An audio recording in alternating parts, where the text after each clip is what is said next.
So Gary Schick, I'm joined by my co-host, Mr. Adam Burke, our Vice President of Sales and Channel. So appreciate you guys being here this morning.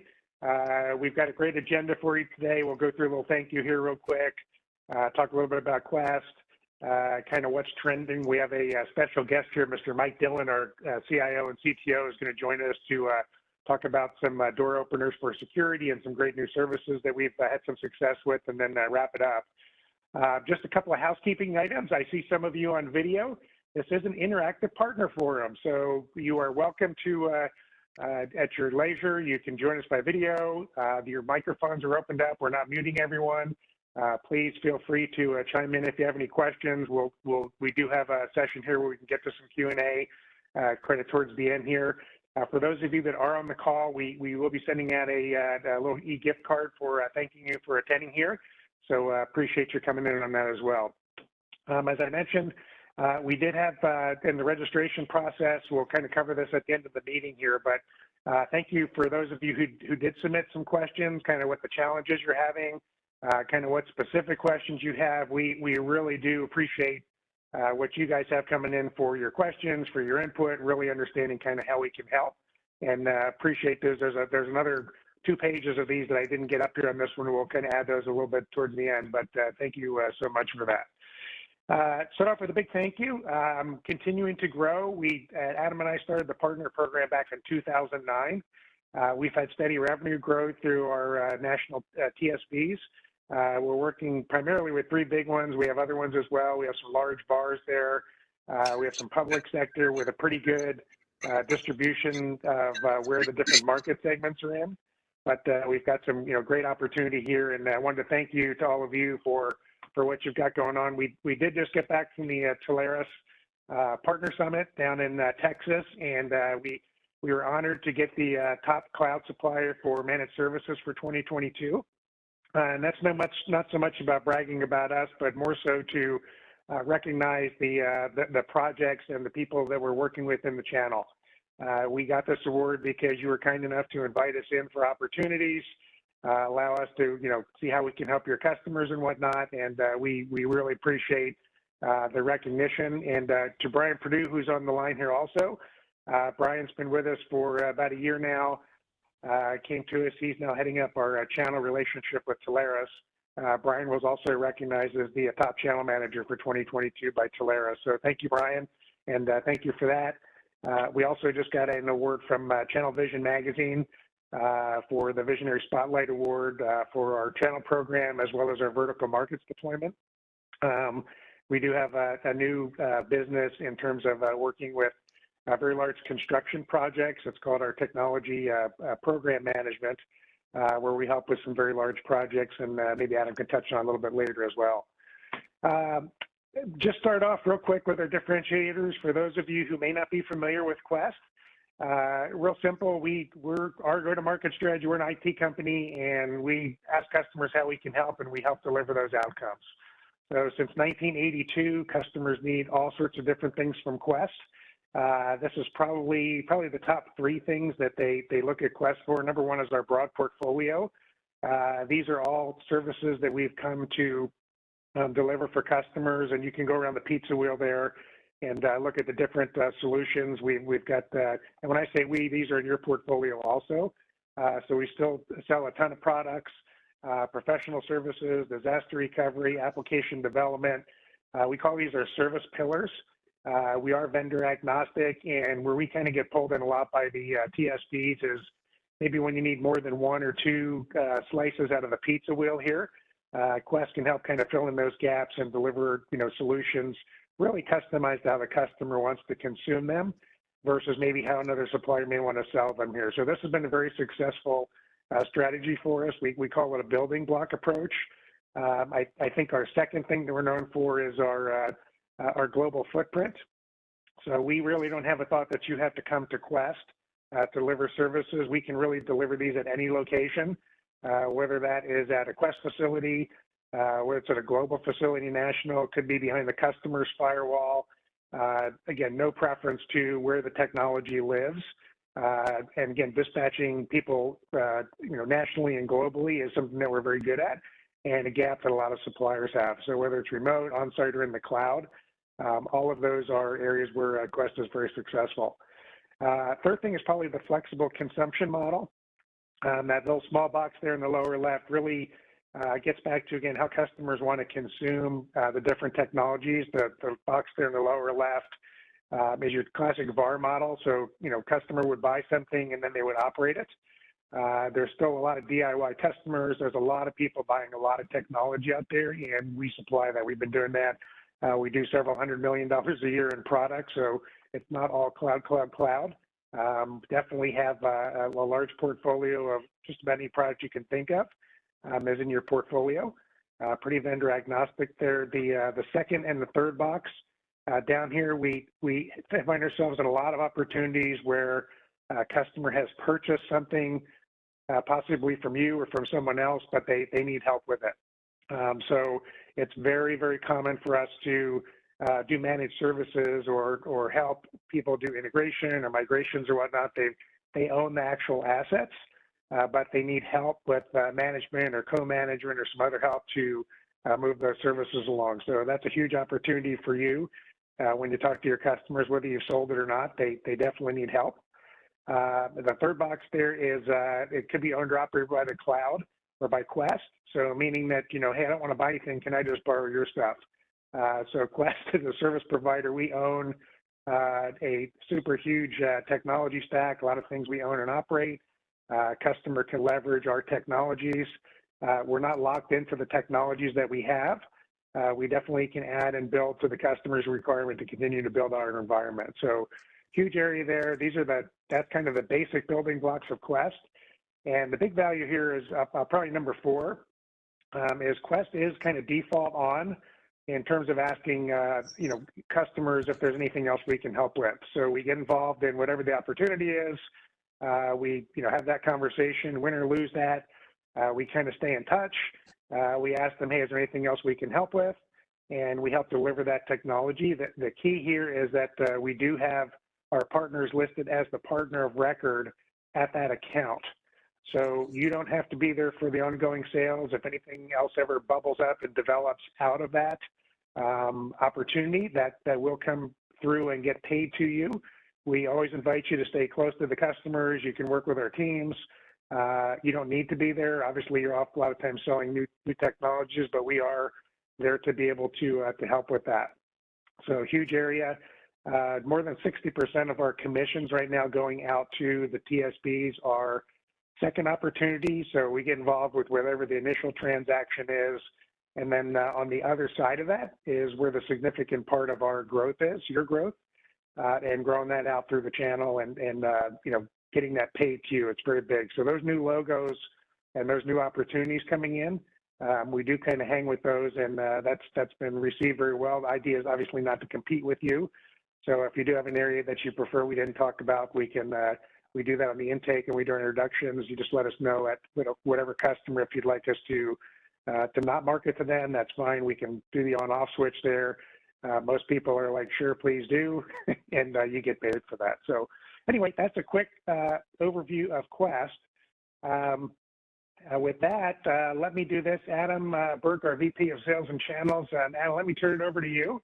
I will introduce you and guys, tell us what's trending and top sellers and whatnot, and we'll go from there. Yeah, thanks, Gary. Appreciate that. You can go ahead and jump forward to the next slide. So we're seeing some continued trends that we've been seeing all year. So we continue to see organizations need help with qualified resources. So professional services, specific engineering, on-site and remote. Our technical on-call support is still our fastest growing product right now in the channel. Multiple new awards on a weekly basis for our TOX agreements. So TOX agreement stands for technical on-call support. And clients are using that to schedule, book, and basically get IT talent across the board. That can be as simple as a simple on-site level 1 technician doing rack and stack, all the way up to senior level architecture and support and cybersecurity help. So that's a large, quick organizational kind of growth area for us. We are also seeing additional growth in our out-tasking and some of the outsourcing models. So things like help desk and patch management are two areas where managed services and clients that we're seeing, they're okay using third parties. For whatever reason, the marketplace right now is having a difficult time maintaining support desk and help desk operations. And we're seeing consistent challenges from clients coming in, either not liking their current arrangements or not able to retain talent. And those are contracted annual and multi-year services that we're helping put together for clients from a help desk and a support desk side of the house.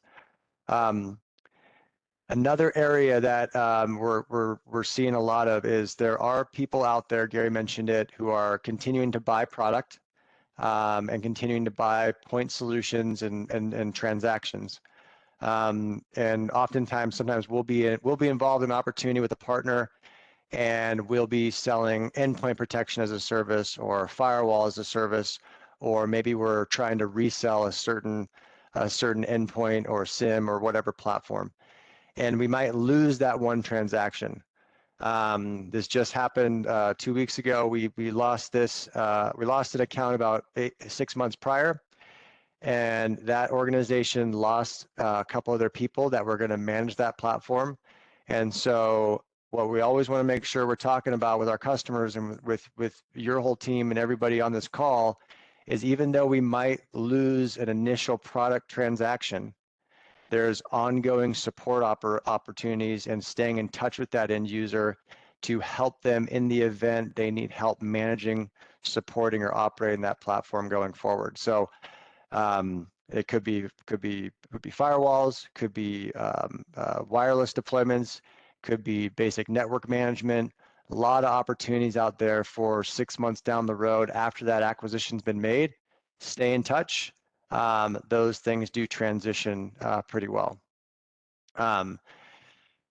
Also, we noticed that we reported last after Q1 that a lot of our revenue that's going to the partners from a commission standpoint, about 40% of it is kind of that initial opportunity that comes in from your team, and 60% of our overall payments to the channel are from add-on additional revenue and growth. And one area that we're constantly seeing growth is kind of along the same lines for technical on-call support, is that professional service, right? So this line item right here where it says incredibly sticky managed services and professional services, we have an application development team and our technical on-call support. Those services turn into monthly reoccurring revenue. They're a little bit lumpier, right? So as opposed to like a subscription firewall service or a subscription network service or data center contract where it's a defined MRR over and over again, sometimes our professional services can be a little bit, can spike 1 month and then drop off the next month and then spike 1 month and then drop off the next month. But that revenue is very, very similar to contracted revenue, and we're seeing more and more organizations lean into outsourcing those professional services to Quest, and that's a big part of our revenue within the channel. So those types of opportunities are growing. They're great, and that those are some areas. There's at least some trends that we're seeing. A couple others that I want to highlight is in the merger and acquisition space. You guys are seeing more and more organizations onboard, offboard, do some due diligence and some integration work.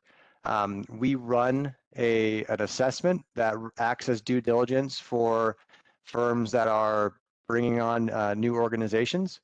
So we do a merger and acquisitions assessment. It's to think of it as like a due diligence for the organization that's coming into the larger parent organization. So if you're talking to folks out there who are about to go through a merger and acquisition phase, if they're a platform company, if maybe they're introducing private equity into their environment or however that's flowing, we're seeing more and more firms need help with technology assessments, documenting what the firm that they're acquiring has, doing some risk management. Hey, what are we about to bring on board here, right? We're bringing a new passenger on board the big mothership here. Let's check them out first to see what we're dealing with, so we can assess, evaluate, and document those things. And those are complex moves, but we've had some good success doing that.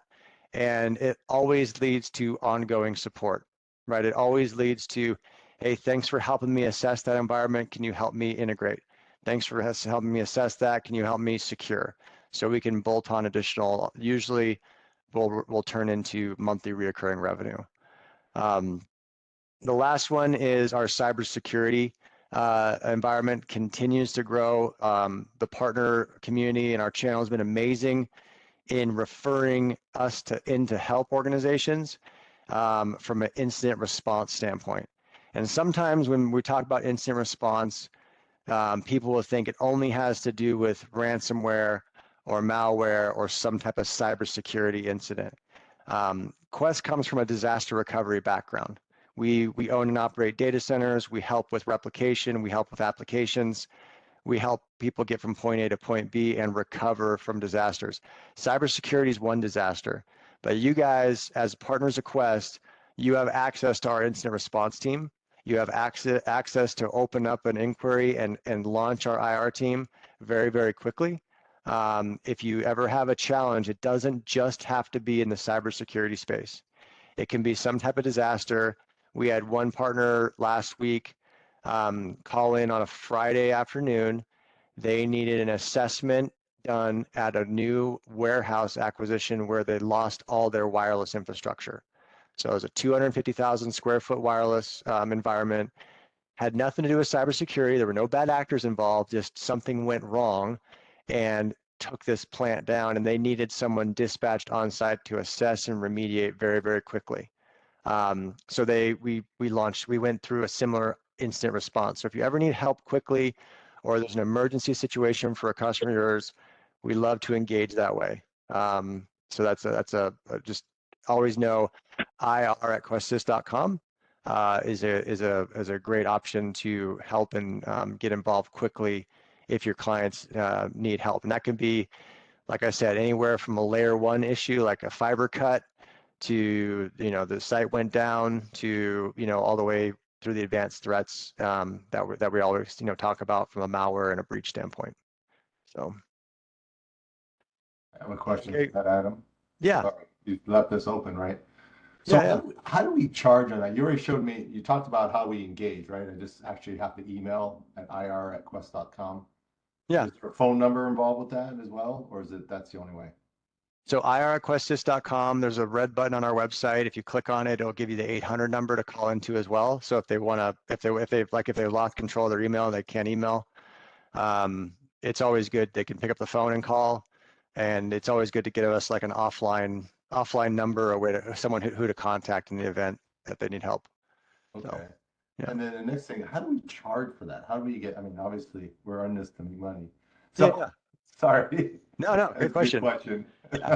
Yeah. So if we're launching incident response, we'll send over usually like a Stripe payment portal for an initial retainer. Initial retainers can range anywhere from, depending on the severity of the event, anywhere from like, $5,000 to $8,000 to $10,000 to start an IR process. And that'll be that's a prepayment, and then we use that as we use those funds, and then they re-up that or they transition to a managed service. Okay, that makes sense. Thank you. Yep.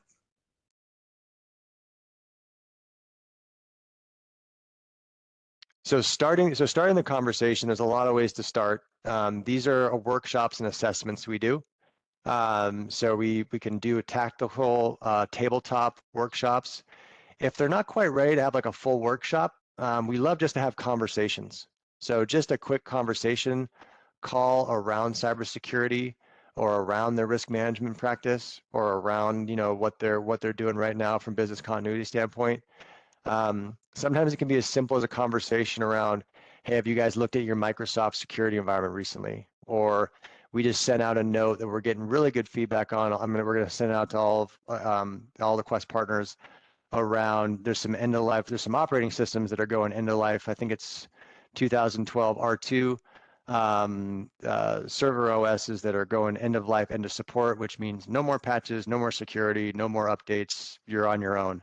And there's still a lot of customers out there who have that in their environment. So how can we help them, transition off that? Those are great ways to start a conversation.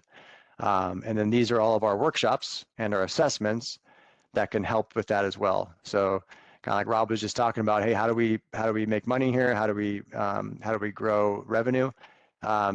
These assessments, these security assessments around Microsoft 365 or helping folks with Active Directory, there's still a lot of challenges out there, especially in the mid-market. People having to figure out, how do you manage your Active Directory environment? Do you need some help with that? Are you going to Azure?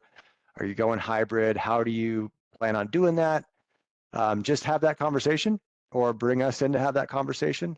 And those will turn into ongoing support services, professional services engagements. A lot of revenue falls out of these workshops and assessments. So awesome. So we got a special guest today. Mike Dillon is on the line. Gary and I Mike, we run an operations meeting every week, and Mike goes through with our team and our operations team some of the security things we're seeing, some of the ways we can help our clients.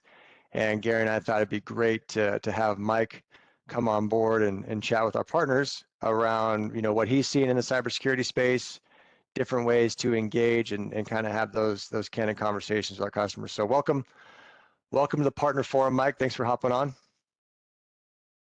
Thanks a lot, Adam. Thanks a lot, Gary. Hello, everyone. It's good to talk to everyone. So definitely have been working with Gary and Adam here a lot in the channel for, gosh, has it been really 13, 14, 15 years, Gary? Gosh. Yeah. 2009. 2010, yeah. Time flies here. So anyway, some hot topics. Definitely want to walk through here. Cybersecurity is definitely a hot topic, and there's all sorts of different flavors. I saw somebody, and I think we'll probably address Paul's question here maybe a little bit later. But there are a lot of different flavors of people that say they do cybersecurity. So we actually have quite a few offerings, and people could do some selecting. We call it the Lego block build out. So cybersecurity has been really hot.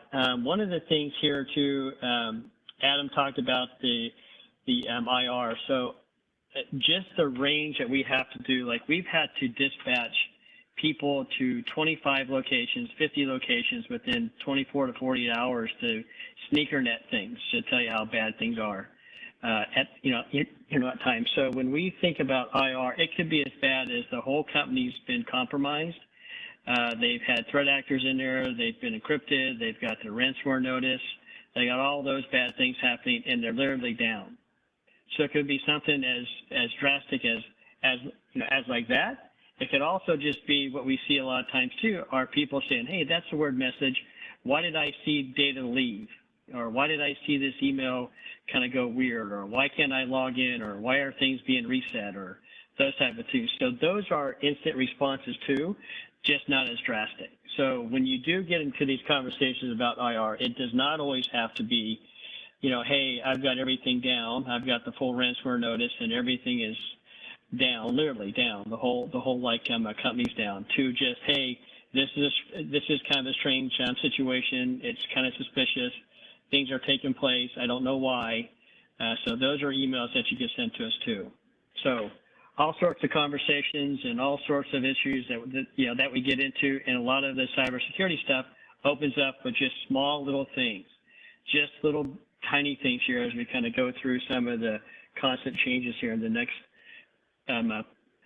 paragraph there. So some of these could be really small. Like I've seen, we have been engaged where we literally have had a user call in and go, this is kind of strange about my email.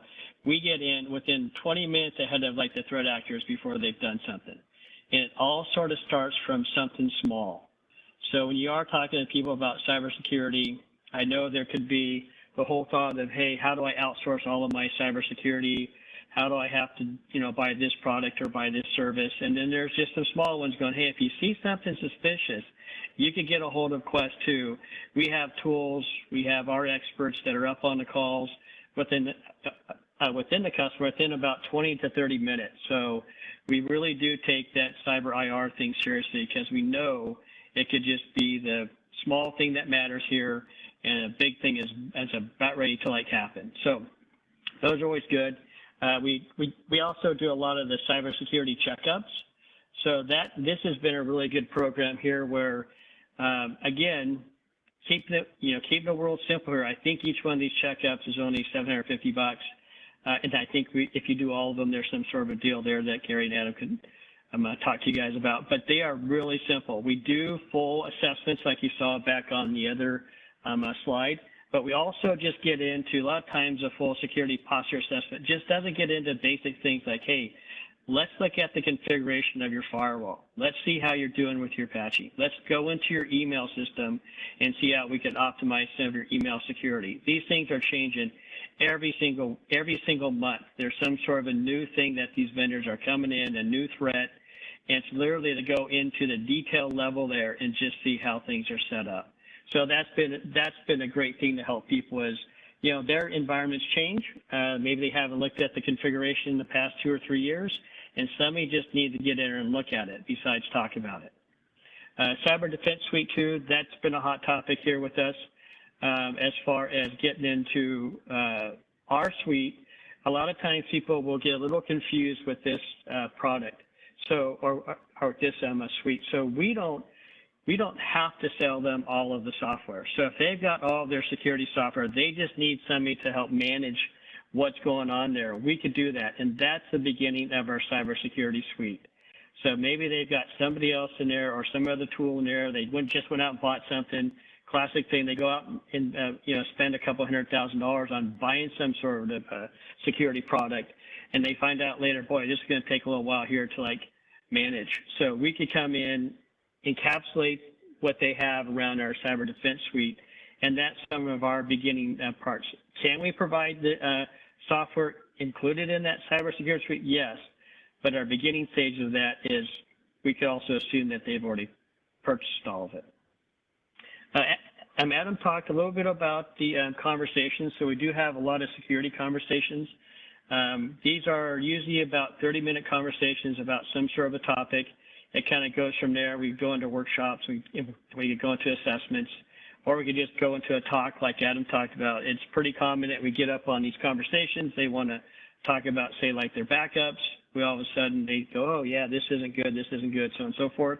And we open up the talks and we start helping them do the recommended changes. So it could be simple. So trying to keep life simple here. There's so many things going on with a security. We're constantly telling our people we got to look at our customer situation every single month in some cases, and at least every single quarter. Hot topic too that we kind of are getting into this next month here is end of life, end of support. If you haven't seen this yet, so a pretty popular operating system, Microsoft OS 2012 R2, is going end of life, not end of support, end of life on October 10th of this year. So a lot of people are not ready for this. So there isn't just the update the OS. Maybe they have to update their AD. Maybe they have to update their SQL. Maybe they have to update their applications writing on it. So it's just not an OS update. And maybe they even have to update their hardware. So you can imagine that this is a very, very popular Microsoft OS on the server level. And I'm sure come October 11th, there's going to be threat actors out there throwing something out there on a 0-day. So we're trying to get the message out to folks. If you can't migrate to another or to a supported OS, then how do you protect yourself? Because this isn't going to be a fun ride after the 11th of October. So getting those messages out, those are pretty simple conversations that we have. Those are those email conversations. And like I said, it takes about 30 minutes. We see, where the customer's at, talk with them about how they want to move forward and, put some sort of a game plan in place.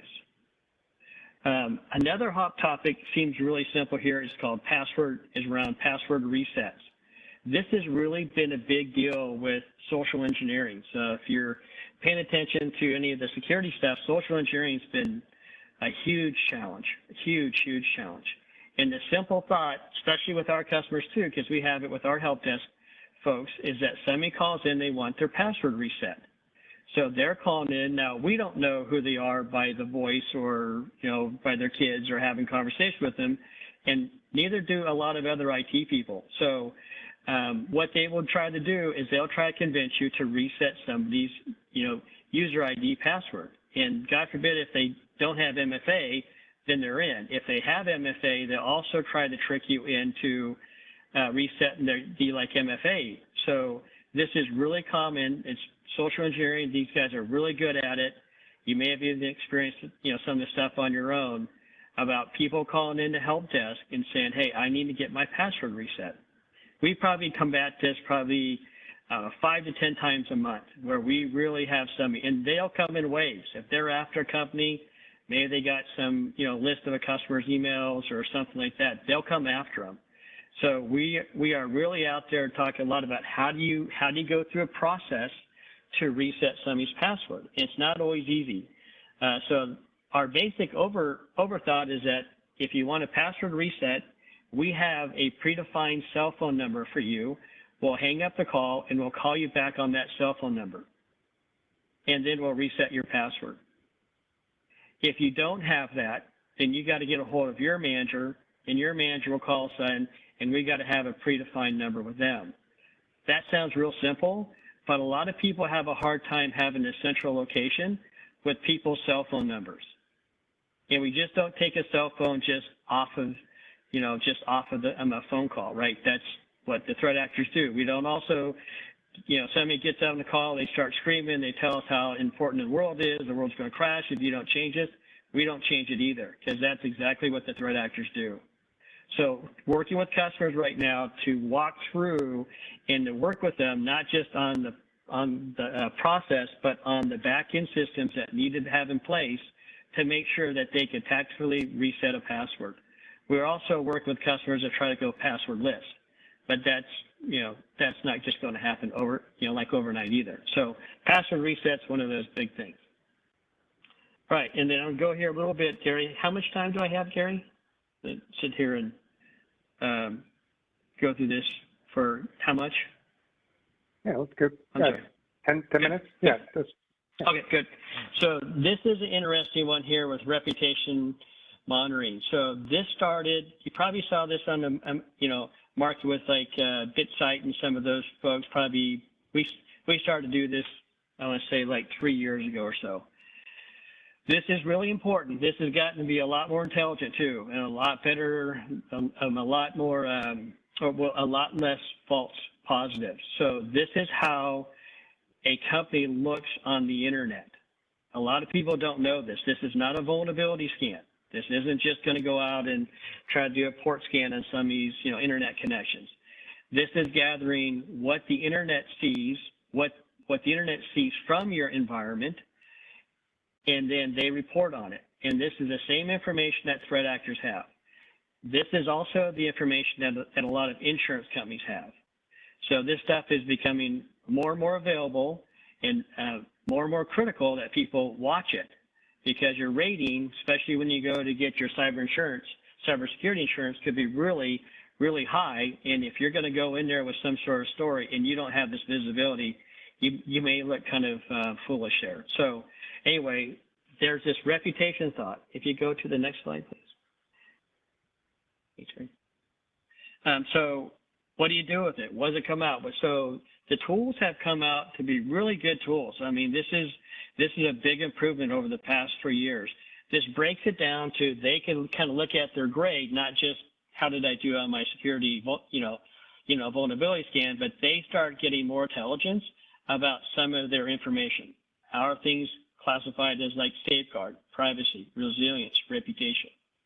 So this is the stuff that really IT folks a lot of times don't have. And you may find a little bit like, oh, I already know all that stuff. Well, you really need to have visibility. It just takes a little bit to go from A to like an F. It It takes a small tweak. It takes somebody that's, missing patches. It takes somebody that has opened up a port or opened up a server.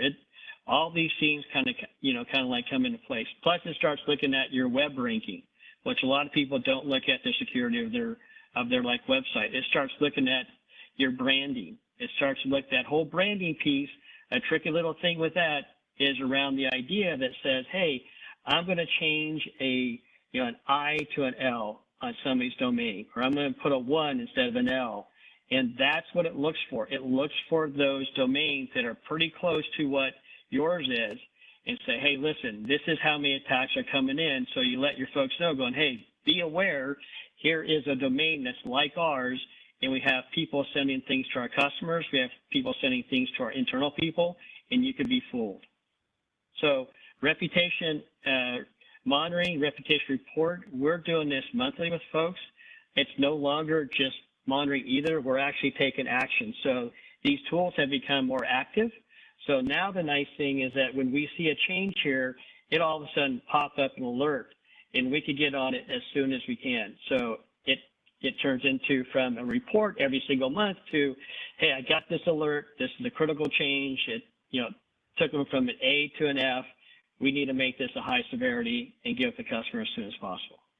So it's kind of changing this flavor from this annual test, maybe a monthly report, to something that's going to be more of an active, and it's going to be critical. People are going to be using this stuff, and a lot of IT people don't know what this looks like. Executives love it.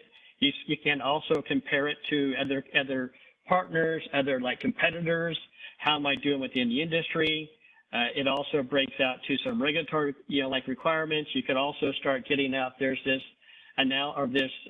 process that they go through to figure out your risk level and some dollars, based on that risk too. So reputation monitoring, reputation reporting is improved drastically. It will also go out and look at your emails that have been compromised on the dark web.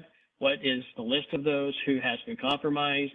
What was the attack? So it gives you a lot of insight that you just don't get just by doing a vulnerability scan. Okay, next one, Gary. A little bit here. This is kind of where we're kind of taking action here too, because we're seeing the risk.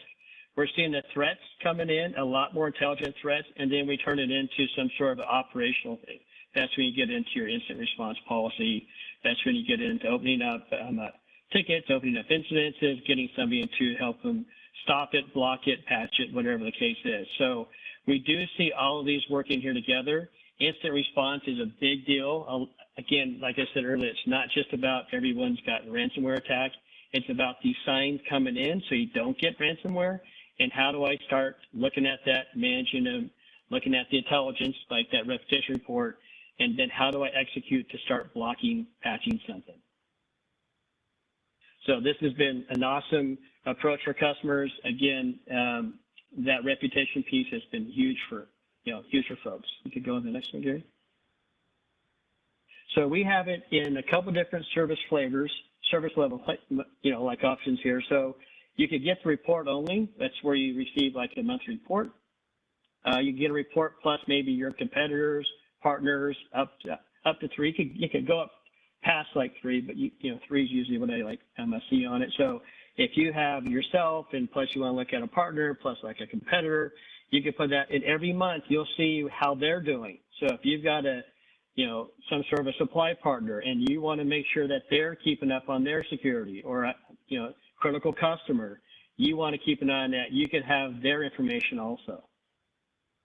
Plus, we also do one where we do the reports, and plus we do the engineering, like review. So once every month, we'll spend a couple of hours working with you or the customer to walk through what the report says.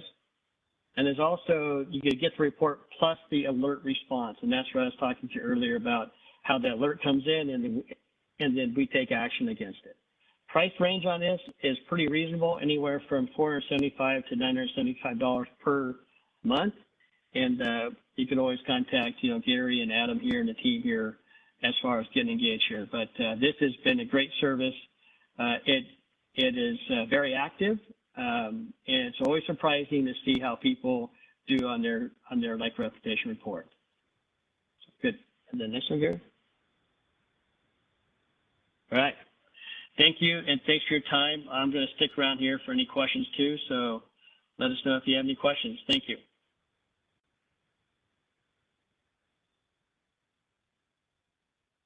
Mike, thank you. That's great information, and I'm always amazed. It's not just the letter grades that are there. There is a very deep and extensive information behind that. Well, why did I get a B, for example? Yeah. And there is an unbelievable amount of information that is visible from the internet that the threat actors use. That's very enlightening for a lot of people, and it drives a lot of conversation and a lot of opportunity. That can be, I think we do some of these, Mike, on a one-time basis also if we need to, so it doesn't have to be monthly. Again, it's a great, I think part of this is really, for all of us on this call today, what are some of those door openers? I know Adam talked about we're all focused on shiny objects and let's get the, the latest, greatest tool to do this or that. And really, the threat actors find those vulnerabilities and those little pinpricks after you get it in, and what was fine yesterday, and it changed. So these are really the great opportunities to customers don't really have a lot of time to spend focused on these, and they may not recognize all these vulnerabilities, and these lead to huge opportunities. I saw a ton of questions floating by. We've obviously got some here on this other side. While we got you, we have a little bit of time here left. I'll open it up to the floor, and please, any questions, please chime in. Well, we got Mike here. I got one from Mike here, or it could be anybody. So as agents and on these reports, if the customer gets a monthly, do we go over that report? Like, for example, what's in B, what's in C? How does that? It's kind of like a quarterly review kind of report. That's how I imagine it. Right.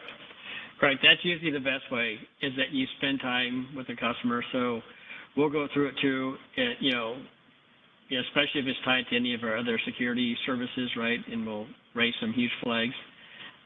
So what you'll do is you'll get that report once every month.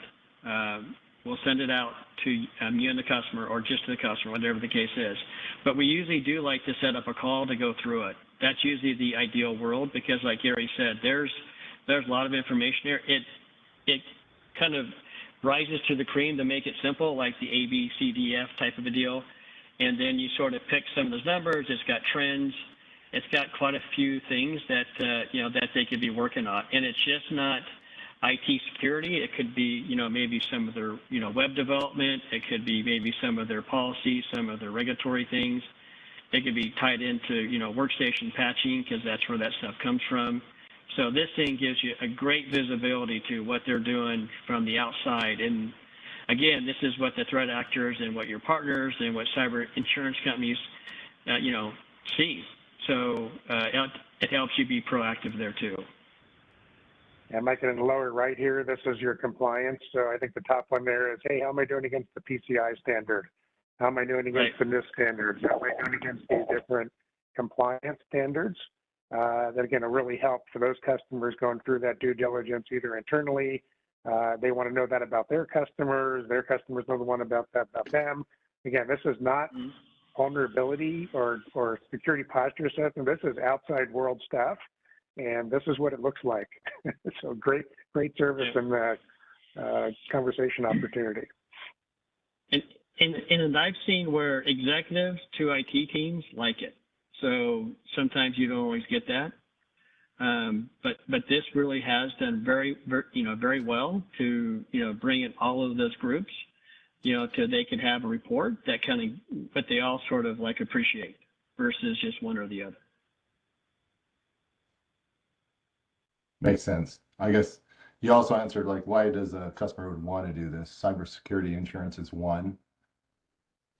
What are some of the other ones? I mean, what's on here, like web ranking, branding. How does branding play in this? So this gives you an idea a little bit too of, so a couple of things. So one of the things that we've really seen popular here, I'm not sure if people are like aware, but there are ADA compliance with websites. So if you're not aware of that, it's a really simple conversation to have with people. So this brings in some of that stuff into the website information. It also brings in your policies. Like if you go up to somebody's website, do they have the right GDPR policies? Do they have the right data, write data privacy policies. So it looks at everything, just not technical, but from a legal and from a regulatory requirements too. So it really does break down everything as you look from the outside. So you know, why would they care at, you know, the reputation? Because that, you know, people are looking at this and making a differentiator. If I go look at a customer and they come back and their scores are in the C's, D's, and F's, you've got issues. This is not some sort of a maybe thought. There are some issues there. And you got to worry about, do I want to have those guys connected to me? Do I want to have them send me emails? Do I want to, why is their security so poor? Are they go BK? Are they not focused on it? You know, all those risks that you look at, like when there's reports, those are the questions that come up when I'm dealing with the IT and with the executive teams. We look at that too. This is something that we do every single month. And when we bring on new customers and new businesses, we also want to look at that, because security is one of those things that could, you know, reach out and touch everybody, and it may not be a pleasant touch. So this is a simple way to look at it without getting into their grill. A lot of times as you go through some of the stuff, you got to do a full vulnerability scan. You got to go and look at their configuration. You got to look at their traffic patterns, you know, so on and so forth. This is something that can be done usually within 24 hours, we can have this report. And within 24 hours, you'll like know, what are you dealing with?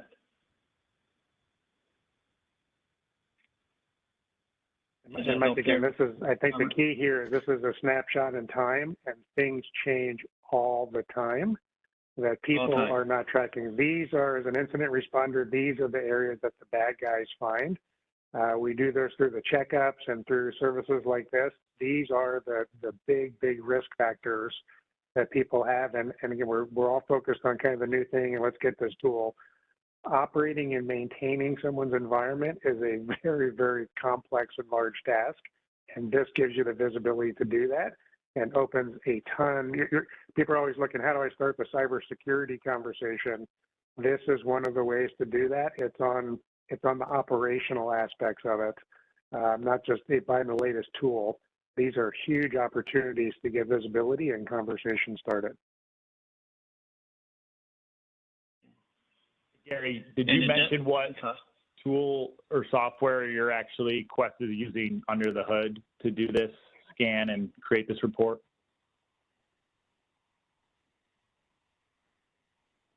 I didn't say that word. We actually use a couple of them. So we have a couple of customers that want to have a couple of specific ones. So so we actually use a couple of tools here. Yeah, and I think, Kyle, the tool is one thing. It's really the human touch that goes with it. It's, you know, you can send out the report. That's not a huge value. The real value is in the people, you know, that are obviously on the other side of that, can interpret this, have the conversations. Most customers don't know what a lot of this stuff means, and kind of translating this data into those human pieces is the complement really to the actual data coming out of this. So yes, there are tools coming out of this. We're going to really find out what the requirements are. We will have a pre-call. Depending upon what those requirements are, maybe it may drive us down a different road or maybe a new tool. But it's really, you know, there's data collection and the humans that go with it.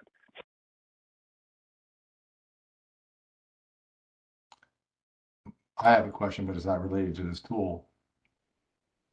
I don't know if we have that much time. Maybe Adam can open do forum. This open forum. All right, Go Adam. Could you outline, probably pretty quickly here since we only got 5 minutes? Could you outline the process starting from the pre-sale stage, leading up to the contract for that? What is that? The you call it TOC or something? Oh shoot, or what's that? The technical on-call support agreement.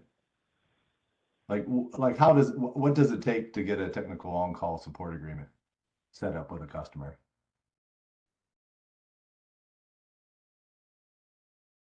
Adam, are you out there? Yeah, I'm here. I can take that. Yeah, so technical on-call support agreement, quick discussion.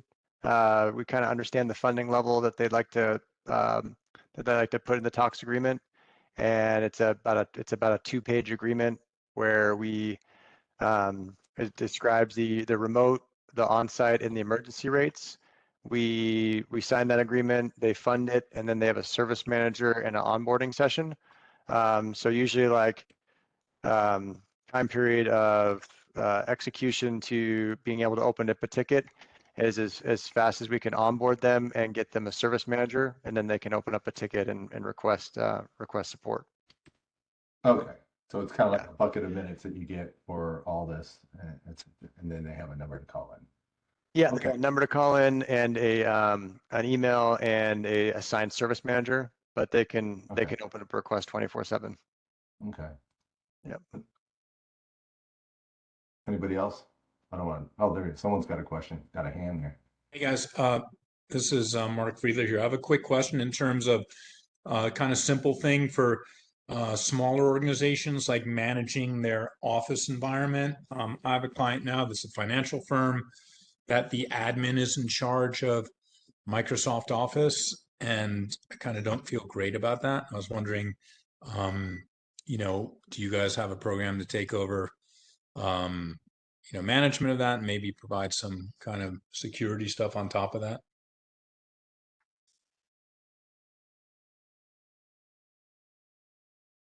Do you have that, Adam? Go ahead, Mike. Do you want me to take it? Yeah. Yeah. So we have what we call the Quest umbrella. So it's where we get involved with them to help them take over their IT administration. So it could be something like that. So we'll go in if it's 25 or 30 or 35 users, or even 3,500 users. We have a list of what do you want us to do? You want us to do help desk plus take care of your Microsoft Office 365, your backups, your security with it.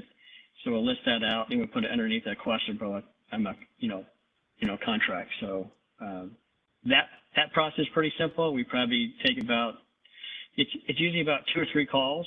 First kind of do like a discovery call, make sure that we're on the same page. Follow back up with, okay, this is what we think we heard. Here's what it'd be. This is what the cost would be. So on and so forth. And then third would be here's the contract if we want to move forward. And then we go through the onboarding process with it. So, yeah, we get that a lot. Does that help out, Mark?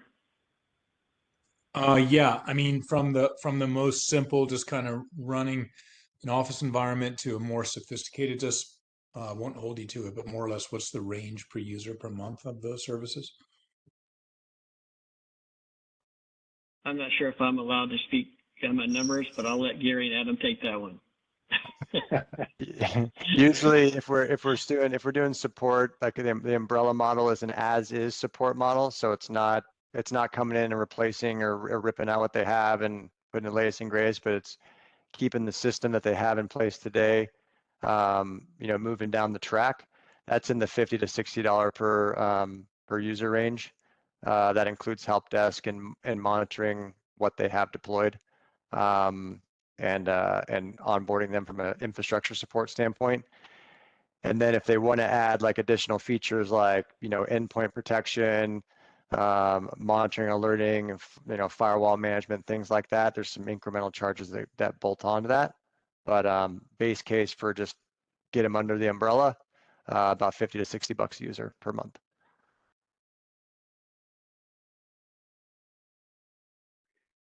Sounds good. Thank you.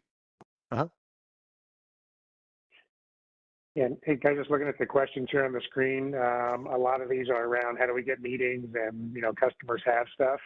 So I've been at Quest and we've all been around for a very long time here. I personally never, ever walked into a greenfield. There's always someone there preceding me. Could be the internal IT group, could be a preferred partner. They have things that they like. They have all sorts of roadblocks and things that you have to getting meetings and talking about these different products.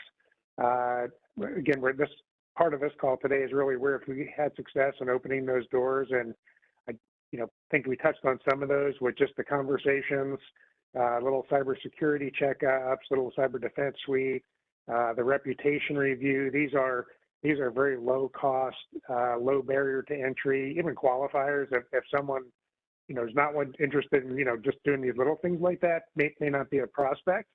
But, there's a lot of salespeople approaching these people about, hey, buy my MDR, buy my XDR, buy my this or that. So they're hearing that stuff all day long.